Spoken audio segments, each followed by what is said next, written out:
It took me about 3 months to build. The thing that I changed over the time was, at first I was using a bicycle chain.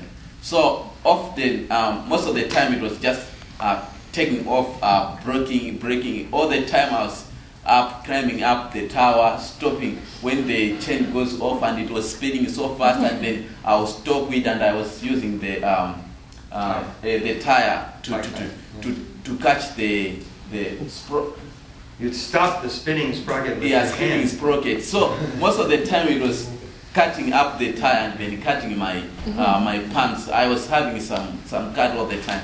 So I was like I decided to remove the chain system to replace with the pulley system with belt.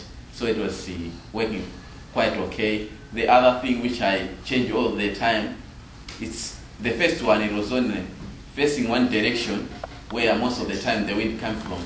But I changed the design that it can be rotating, looking where exactly the wind is coming from. Yeah. Yeah, your water pump has a tail on it, right? Yeah. Okay. And also, he built a prototype before he ever did the main windmill. So talk about your prototype. I think that's pretty cool.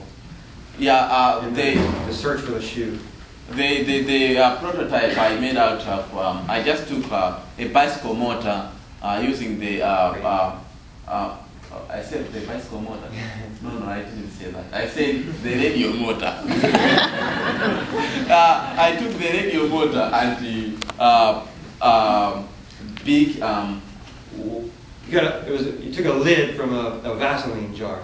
Yeah, so that was your rotor. Yeah, so it was like a gear system. So the motor from the Vaseline reed, it was spinning with the small blades, and then I pressed the bicycle a radio motor on it, and then when it was spinning, and then it was making the radio motor to spin, and then it was able to generate 3 volts, which was enough to power 3 volts radio.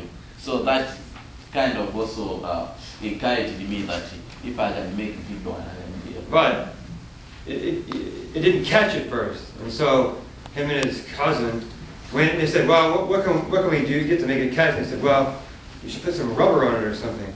But flip-flop rubber was too spongy; it didn't really work. So these guys, there was this one type of rubber shoe that all the women wore in these villages. That they were like, "Oh, that would be perfect if we had the rubber from the sole of this shoe." But nobody has these shoes because this rubber company had come through the previous month and had gotten all these shoes. They were recycling them. So people were like, what were they giving them? A pail of maize or something for? They were exchanging it for salt.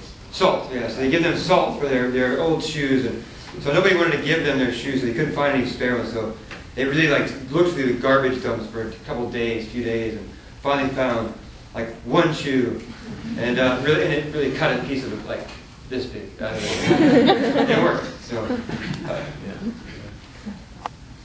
I was curious, how did the two of you meet each other and form this partnership? I totally forgot that part. I was a reporter in Africa for about 5 years before I met Woody. I've been mostly reporting the war in the Democratic Republic of Congo, a lot of that time for Harper's Magazine, and also for Associated Press. I was based in Kinshasa for the AP. And I wrote about war. I wrote about a war that's killed 5 million people in the past 10 years, continues to kill people. I wrote about the thousands of rapes that happen every month there. And I wrote about massacres, and I wrote about disease, and a lot of stories you kind of find that are universal, that come from Africa, that we kind of associate with Africa. And but it was my job. I felt that it was my job to report this war and the violence that sprung off of it and the misery that sprung off of it, because you want it for the record and you want people to be held accountable. But in that doing so, a lot of times we don't see some of these better stories. And I would always get asked by Africans themselves, why do you always report our bad stories and never our good stories? And it was a really fantastic question, and I didn't always have a good answer because we were just so busy covering this massive thing that was the war, and it engulfed us every day. and my colleagues as well. There's not a lot of resources as you know, international bureaus are closing every day in places. So these stories, they're there like diamonds, you just have to find them. And so I wrote a book about the Congo War. It's called All Things Must Fight to Live. And I was turning the book in, the week I was turning the book in, which was 2008, and I see this Wall Street Journal article about a kid in Malawi who builds windmills out of garbage and powers his village, and he didn't wait on the government to do it for him, he didn't wait on aid organizations to come and save his village, and didn't wait on foreign journalists to come and recognize him and give him the accolades. He just did it because there was a need. And it was this really DIY approach, and he was 14 when he did it, and it really inspired me. So I met William when he came back. He went on after TED, he was invited to the U.S. to see the windmills of Palm Springs in California. And on the way back, he came through New York, and I met him.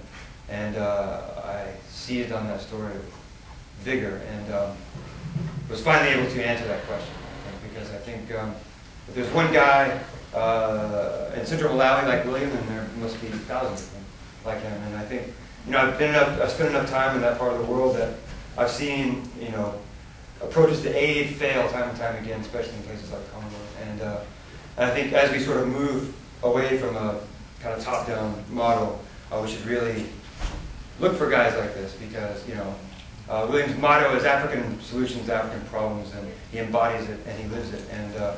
And if we want to raise up this continent, we need to find guys like this and lift them up. And I think that's how you really bring this place out of poverty and darkness.